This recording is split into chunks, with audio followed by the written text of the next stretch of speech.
कभी कभी मुझे बहुत भी होता है, बुरा लगता है और हंसी भी आती है कभी कभी।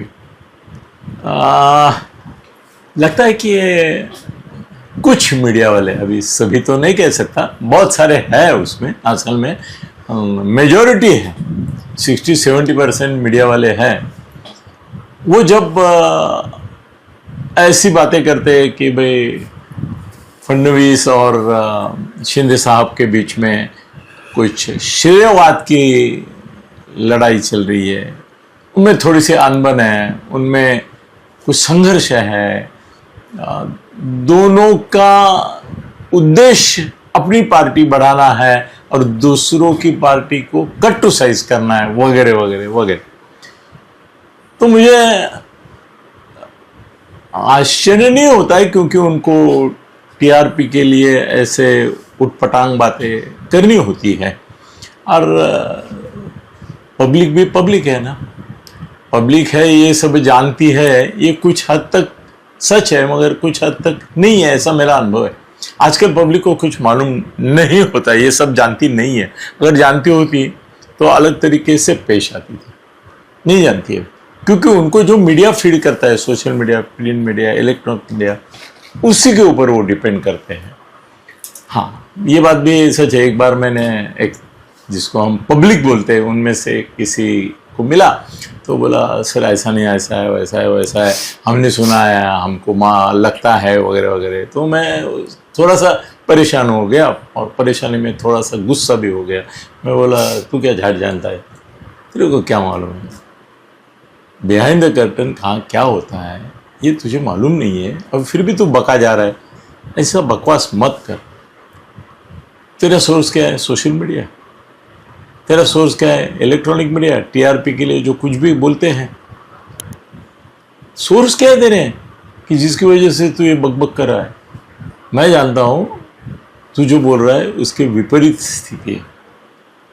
तो वो मेरे ऊपर गुस्सा नहीं हुआ, वो बोला कि अनिल जी एक बात सुन लीजिए मेरे से। बोला, आप जो बोल रहे हो वो सही है, मगर हम अनिल थत्ते नहीं है ना, हम अनिल थत्ते नहीं है। आप आज फडणवीस साहब से मिलते हैं, कल शिंदे साहब से मिलते हैं, और भी कई सारे, संजय राउत आपके मित्र हैं, उनसे मिलते हैं, मिलिंद नार्वेकर से मिलते हैं। आप कितने पार्टियों के कितने नेताओं से आपकी बात होती रहती है, फीडबैक है। आपका मित्र जितेंद्र जहाँ है, वहाँ से आपको शरद पवार साहब की भी खबर बात रहती है, अजीत दादा के भी कुछ दोस्त, आपके दोस्त। तो आप चारों ओर से रियल फैक्ट्स, बीजेपी में भी आपके दोस्त, आप तो नाम लेते रहते हैं, फडणवीस के साथ साथ आप बहुत सारे नाम लेते हैं, वो भी आपका फीडिंग चैनल है, वो सही है।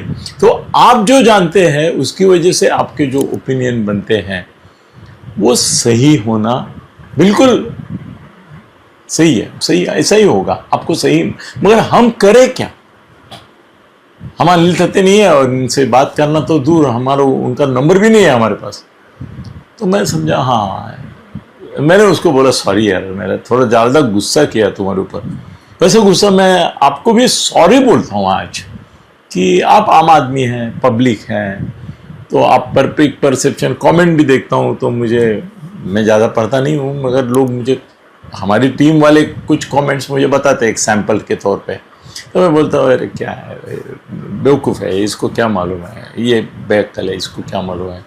तो उस आदमी को मैंने बोला, सॉरी यार, तेरे को सच्चाई मालूम नहीं है करके तू ये बोल रहा है, तो ठीक है, तेरे को माफ़ करना चाहिए। मगर अभी ना कुछ दिनों से मैं देख रहा हूँ कि फडणवीस और शिंदे साहब के बारे में बहुत गलत खबरें आ रही है। और शिंदे साहब से बात हुई मेरी, मैं बोला, फडणवीस और आपके बीच में, दोनों का कॉमन फ्रेंड हूँ मैं। फडणवीस साहब के पास मैं जब जाता हूँ तो उनके मन में ये धारणा पक्की रहती है कि ये थाने वाले हैं, एक तो आनंदीगे के ज़माने से इनका एक दूसरे से एक रिश्ता है, भावनिक कोई संबंध है।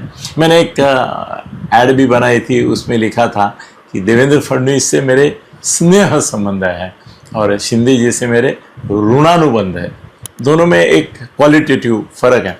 तो वो जानते हैं कि एकनाथ जी से मेरा एक भावबंध है, उनसे बहुत गहराई से दोस्ती है और बातें करते हैं फ्रीली। हम एक दूसरे से मिलते रहते हैं, बार बार मिलते हैं। फडणवीस से मिलना इतना आसान नहीं जितना शिंदे साहब के साथ बैठना उठना बातें करना होता है।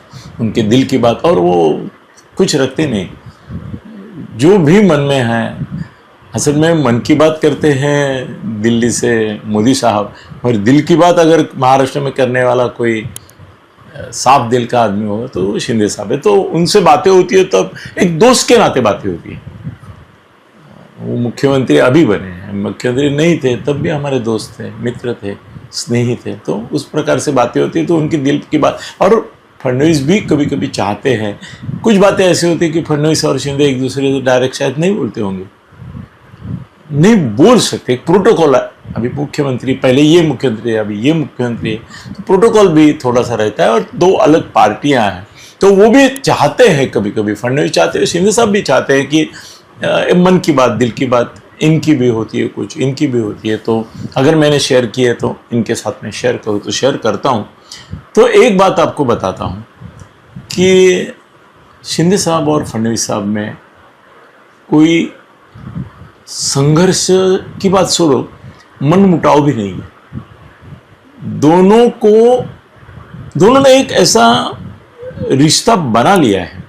आप मुझे बहुत ही बारीकी से पूछेंगे कि सर अनिल जी, ये रिश्ता कितने परसेंट प्रोफेशनल है और कितने परसेंट इमोशनल है। तो क्या है ना कि फडणवीस का स्वभाव थोड़ा सा प्रोफेशनल है, कमर्शियल नहीं बोल रहा हूँ मगर प्रोफेशनल है। वो थोड़े से कॉरपोरेट टाइप के, बॉस टाइप के चीफ हैं। और हमारे एकनाथ जी जो हैं वो उनके अपने सहयोगों को खिलाड़ी मानते हैं, एक टीम मानते हैं, क्रिकेट की जैसी टीम होती है वैसे कैप्टन। तो वो सहभाव उनका ज़्यादा है। और वो चीफ मिनिस्टर करके, ये बात सही है, बीजेपी वालों को भी चीफ मिनिस्टर करके शिंदे साहब पसंद थे, क्योंकि जो स्वातंत्र्य उनको मिलता था, वो किसी को जूनियर मानते ही नहीं थे, सबको बराबरी करना था मानते। फडणवीस साहब का ऐसा नहीं, वो प्रोटोकॉल बहुत मन ही मन ऑटोमेटिकली आ जाता है उनका। मगर फिर भी एक बात है कि दोनों का ध्येय एक है, महाराष्ट्र में महायुति की सरकार बनी रहे, अगली बार भी इससे बेहतर परफॉर्मेंस उनको लोकसभा में देना है। विधानसभा में दे चुके हैं, विधानसभा में चिंता ही नहीं है तब तक तो।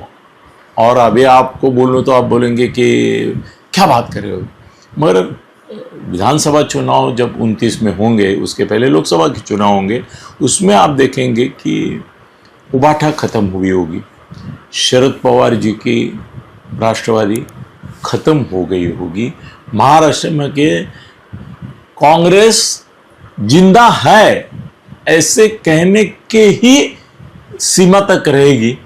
मनसे बिनसे तो बातें छोड़ो, वो सब फॉरगेट अबाउट, फॉरगेट।